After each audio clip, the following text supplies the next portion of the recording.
Sayın Genel Başkanım, kıymetli misafirler, hepinizi Yüce Allah'ın selamı ile selamlıyorum. Hüdapar olarak geride bıraktığımız yıllarda bıkmadan, yorulmadan yaptığımız işlerin ve gelecekte yapacağımız işlerin ülkemiz ve halkımız adına hayırlara vesile olmasını diliyorum. Partimizin kuruluş tarihinden itibaren hakkı ve adaleti merkeze alarak toplumumuzun maddi ve manevi değerlerini koruma ve geliştirme yolunda yoğun çaba sarf ettik. Sarf etmeye de devam edeceğiz. Aile toplumun en temel yapı taşıdır. Kadın da anne, eş ve kız çocuğu rolleriyle ailenin en önemli parçasını oluşturur. Bir toplumu ihya etmek ancak kadının da katkısı ile ve arzusu ile mümkün olur. Bu anlamda kadın bir dekor, bir süs eşyası değil, toplumsal rolleri olan, kendine özgü sorumlulukları olan ailenin ve toplumun kurucu unsurudur. Bilmek gerekir ki dünyada hiç kimse Allah'ın kadına verdiği değerden daha iyisini kadına veremez. Bugün Allah'ın kadına tanımış olduğu bu haklardan kadın ya mahrum edilmekte ya da toplum tarafından bir lütuf olarak sadece bir kısmı ikram edilmektedir. Bugün kadın konusunda ne batı ne de doğu insani anlamda bir standart yakalayamamış ve her yönden istismara müsait bir zemin oluşturmuştur. İslam'ın adalet eksenli yaklaşımı benimsenmediği takdirde kadınla birlikte toplumlar büyük yaralar alacaklardır. Nitekim mevcut tablo bunun da çok uzak olmadığını göstermektedir.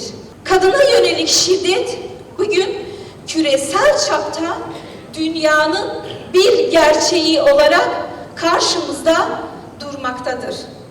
Bu şiddet coğrafyalar ve kültürler arasında şekil değiştirmekte.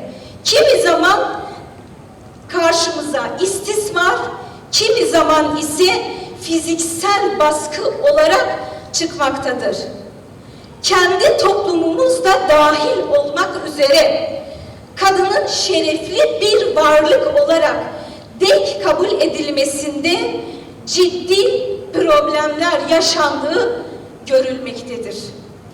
Bu da kadının belli rollere sıkıştırmakta, kadının düşüncesine, duygularına, hassasiyetine ve ihtiyaçlarına verilen önemi ve değeri azaltmaktadır. Kadın her şeyden önce yaratılış mucizesine aracılık eden, ev kuran, nesil yetiştiren, nesil terbiye eden kutsal bir vazife icra etmektedir. Kadın bunu yaparken bir yandan ilim öğrenmenin zorluklarıyla, bir yandan çalışma hayatının olumsuz dayatmalarıyla, bir yandan da ailenin ağır sorumluluklarıyla karşı karşıyadır. Kadının hakkını teslim etmemek apaçık bir zulümdür. İslam zulmü açık bir şekilde yasaklamaktadır. Bu açıdan herkesin evine, işine ve ailesine bakış açısını insani yönde değiştirmesi kaçınılmaz bir emirdir. Hiçbir ferde üstünlüğü hakkı ve de haddi yoktur. Üstünlük ancak takva iledir. Kadına yönelik şiddet eylemleri bugün toplumun derin bir ahlaki rehabilitasyon ihtiyacını gözler önüne sermektedir.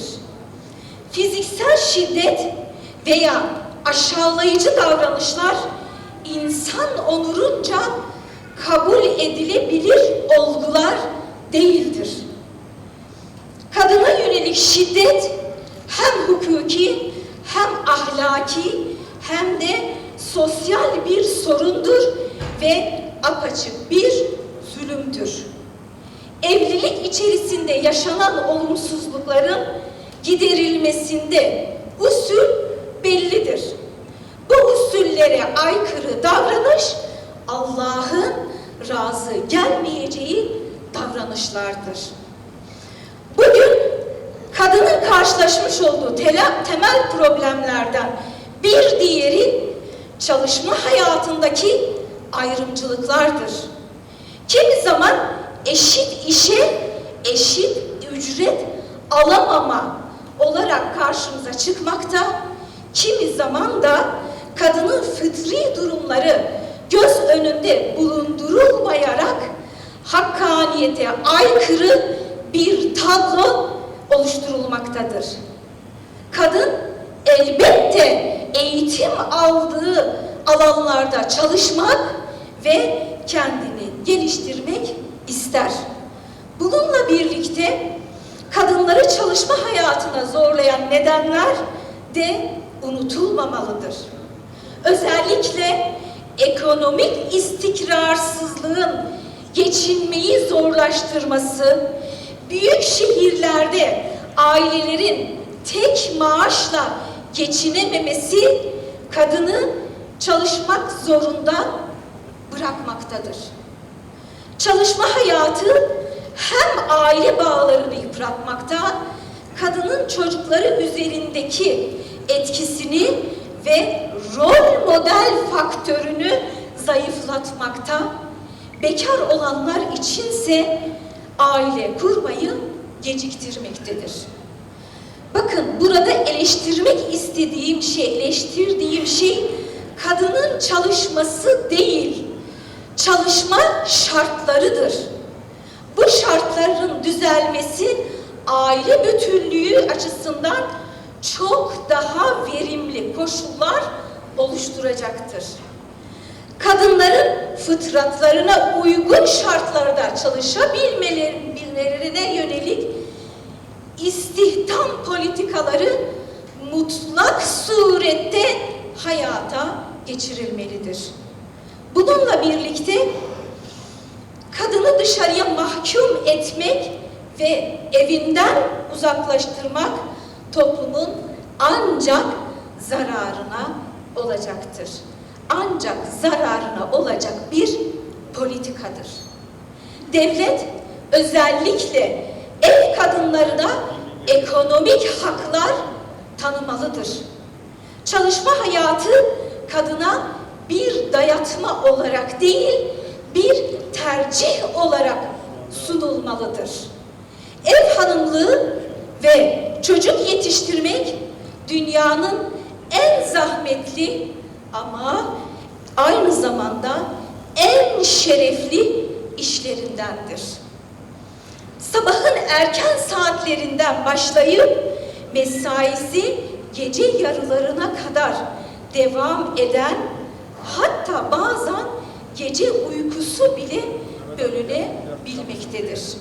Bu anlamda dışarıda çalışmadığı için çalışmıyor gibi kabul edilen kadınlara yönelik teşvik paketleri ve devlet destekli emeklilik hakkı önemli bir ihtiyaçtır.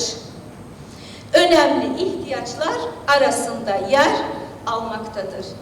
Yine pandemi şartları göstermiştir ki esnek çalışma süreçlerinde özellikle kamuda çalışan kadınlar hem işlerine vakit ayırmışlardır hem de bu anlamda hem ailelerine hem de işlerini aynı şekilde sürdürebilmişlerdir. Gerek kamuda gerek özel sektörde kadının esnek veya uzaktan çalışabilmesine yönelik düzenlemelerin oldukça faydalı olacağı açıktır.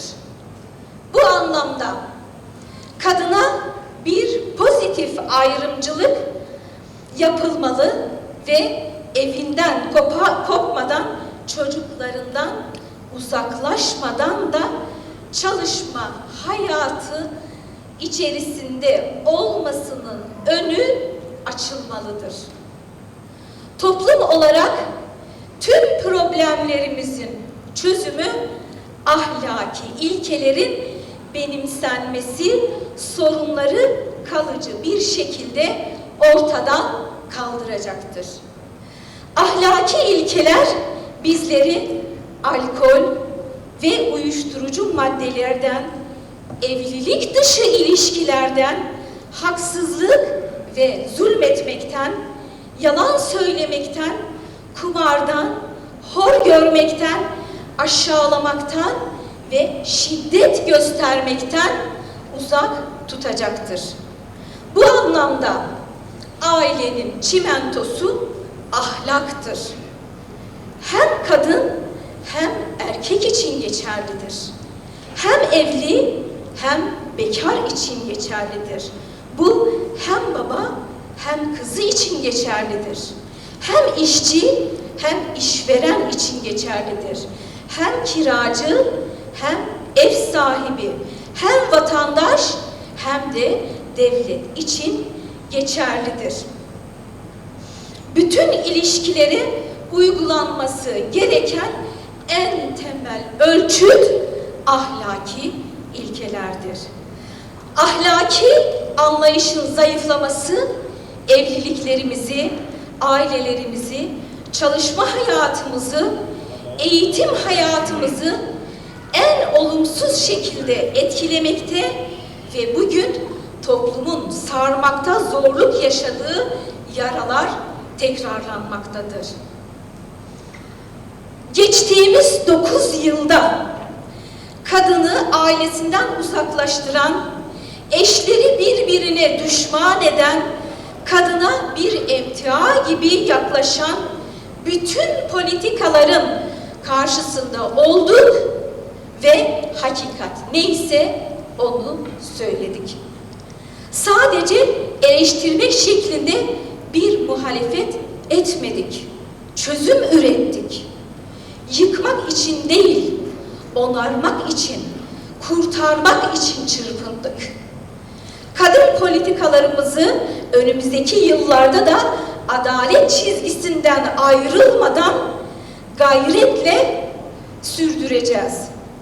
Bu duygularla ve istikamet üzere kalmak duasıyla hepinizi Allah'a emanet ediyorum.